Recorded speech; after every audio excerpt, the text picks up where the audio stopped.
Hey, what's up, guys? Aiden here. I've just got off watching the Izzy Adesanya fight and also the Aljo fight. Aljamain Sterling versus Petr, Israel Adesanya versus Jan Blachowicz.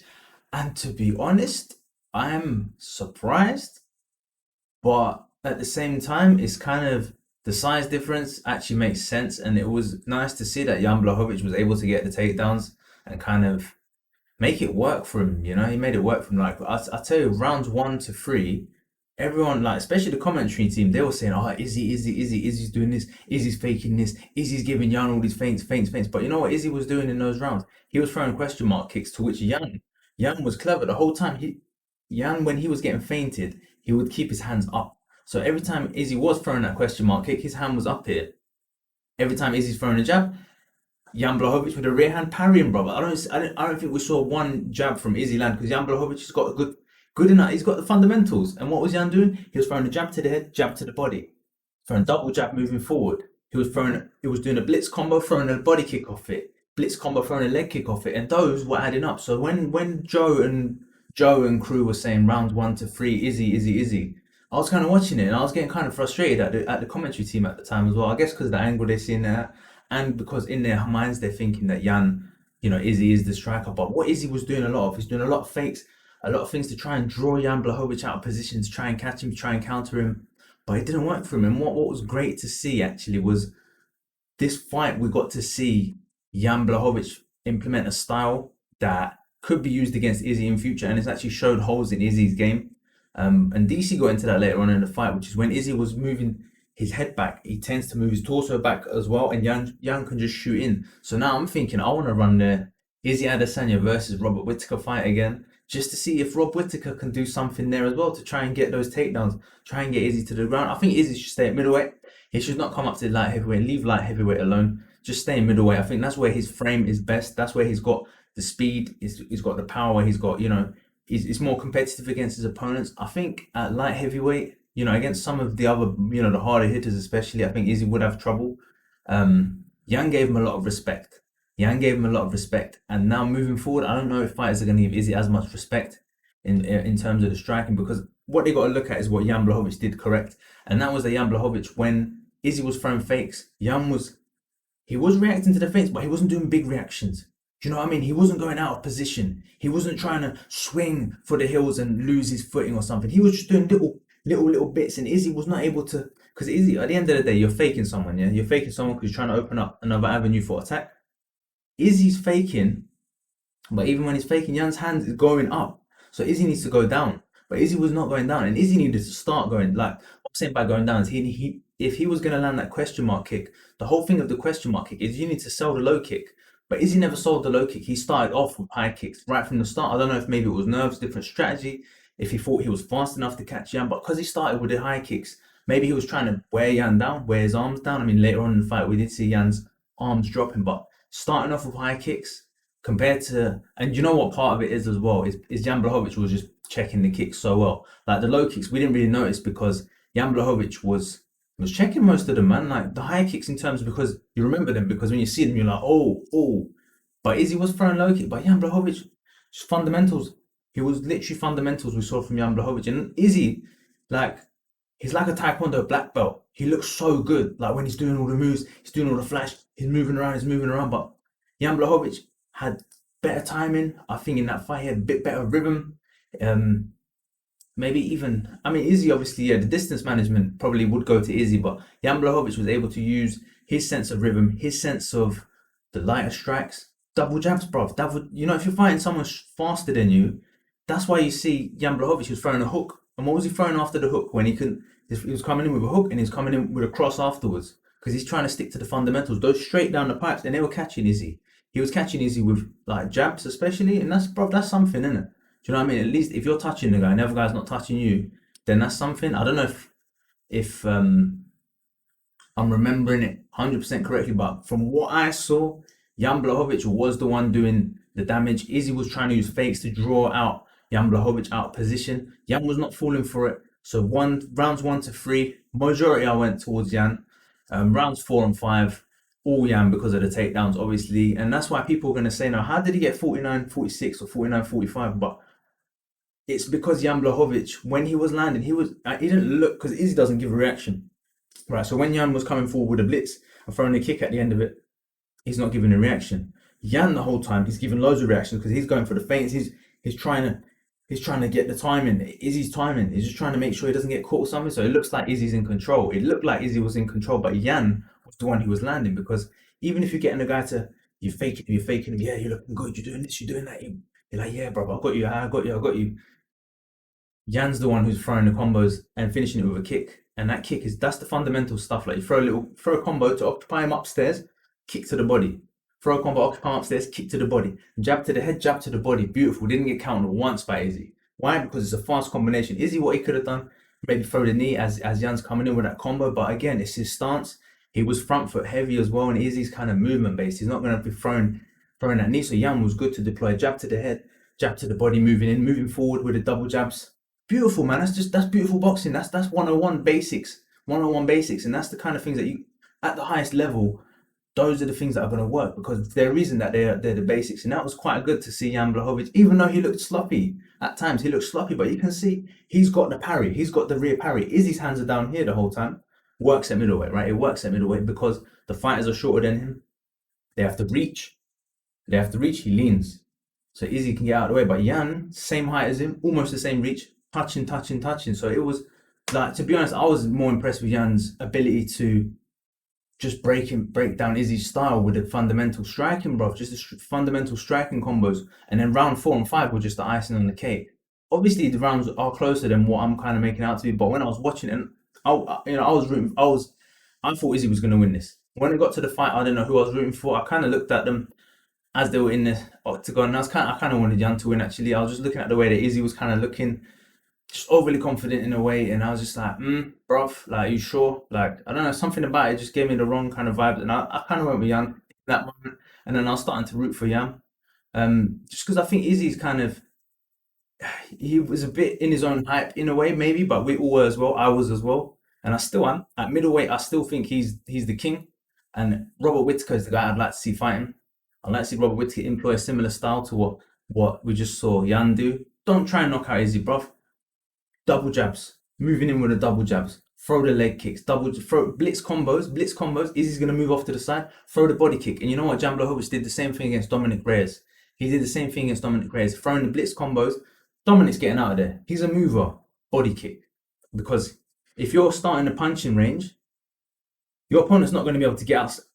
He's not going to be able to get out of your kicking range if you're starting from punching range. If you've already made that distance with that initial movement, and then he's reacting, you shuffle forward, right? He gets out of the way of those ones, boom, body kicks. And this was happening in sparring actually back in like last year in the Muay Thai guys that they're not as good as me, but they were doing that, and I was like, how did he catch him, bro? He's just throwing the blitz. He's not, and then you realize actually he's only throwing those punches so he can set up the kick. But obviously Jan Blachowicz, you still got to be worried about the punches, because if the punches connect, it's going to do damage. And yeah, man, overall, I'm just happy to see that it went the distance. It went a 5-rounder, and we got to see a good fight out of that.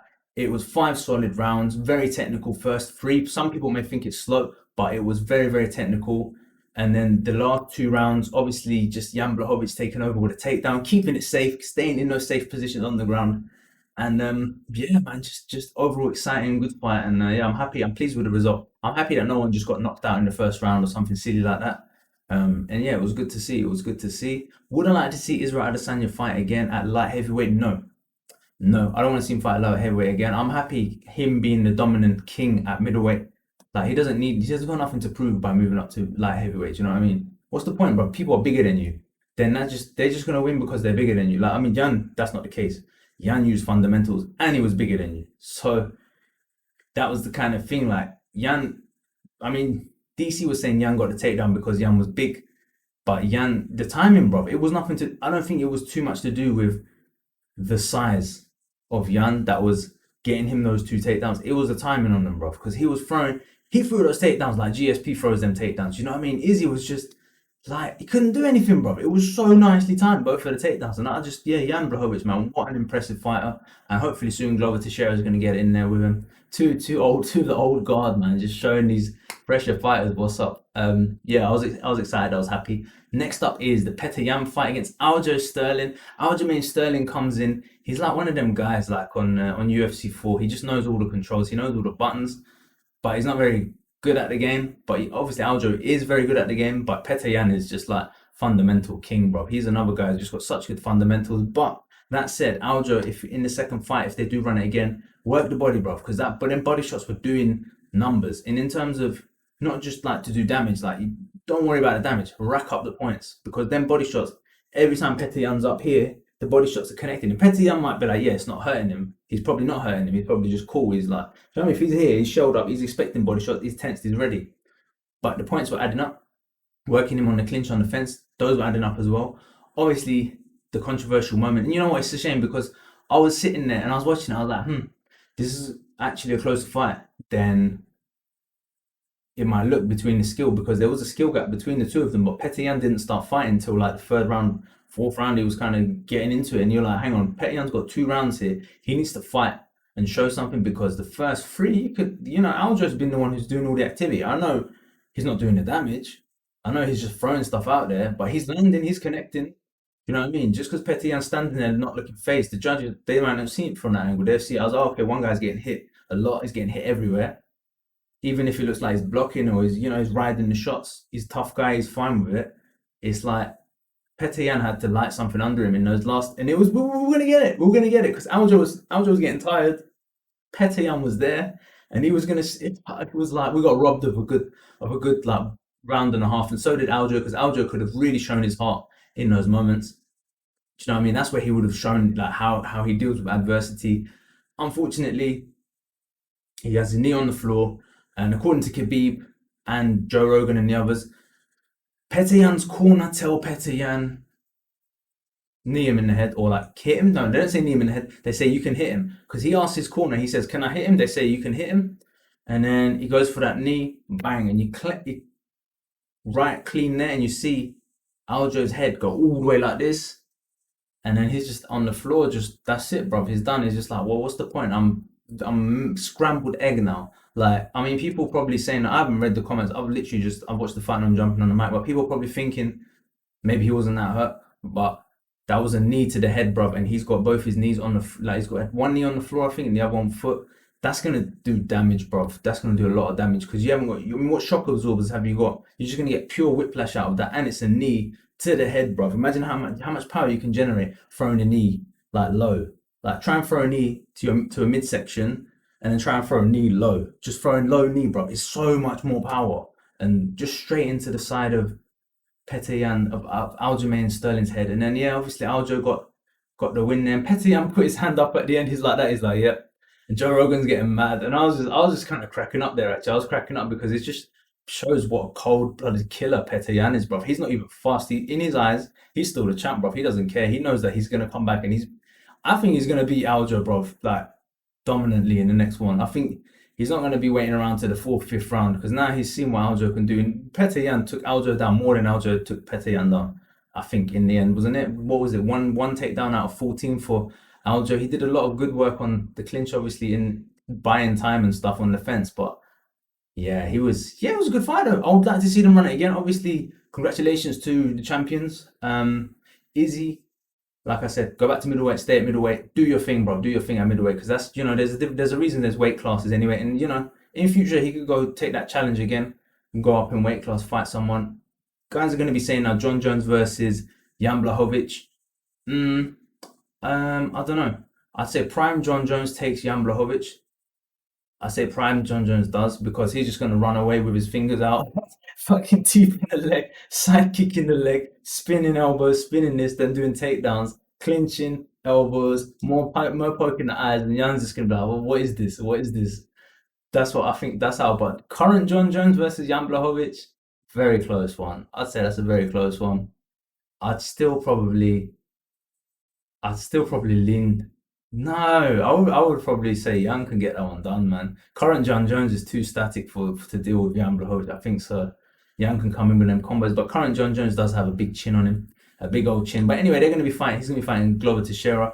Izzy, stay middleweight. Don't go to heavyweight. There's no point. And it's good because we've got to see what would have happened if Izzy went to heavyweight without seeing him get damaged. Do you know what I mean? Because imagine he was fighting like a Curtis Blades or something at heavyweight and got taken down and then just ground and pound it out or something. Those guys at heavyweight, they're going to be able to not just secure the position, they're going to be boom, boom, boom. There goes my screen. I've been chatting too much. So anyway, guys, how long have we got? About 15 minutes. Hope you guys all enjoyed the fight. Let me know your thoughts in the comments below. And yeah, on to the next one. We've got Francis Ngannou versus Stipe Miocic. Let's see how that one goes. I think that's in like 20 days or something.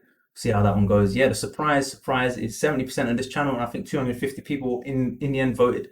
Said Izzy would win. We all thought Izzy would win. And going back to middleweight, I still think Izzy's going to dominate, and Whitaker would be the fight to make sense. A lot of sense. Let's see that happen. And Petr needs to run it again with Aljo Sterling. That needs to happen. Or maybe Corey Sandhagen Aljo first. I mean, Petr, should he be penalised further for doing that illegal knee? I don't think so. They took his belt away. That's a pretty big deal. That's a pretty big deal. And it was and the circumstances of what it sounds like his corner was the one who told him to do it. He didn't just throw it like malicious. I mean, he threw it maliciously when he threw it, but I mean, he at least sounds like he asked his corner first. So I'd like to see either of those three, Corey Sandhagen, Petr or Aljo Sterling, make it happen. Speaking of Amanda Nunes, beast, yeah, she got it done. And the Thiago Santos fight was, yeah, Alexander Rakic did what he needed to do to win. I mean, not the most entertaining fight. And yeah, and what else? The Makachev one, yeah, Islam Makachev, obviously just grappler, finished off with a submission, very nice. Yeah, so that's it, guys. I'm out of here. Aiden, peace. That's me. Yes, bye. See ya.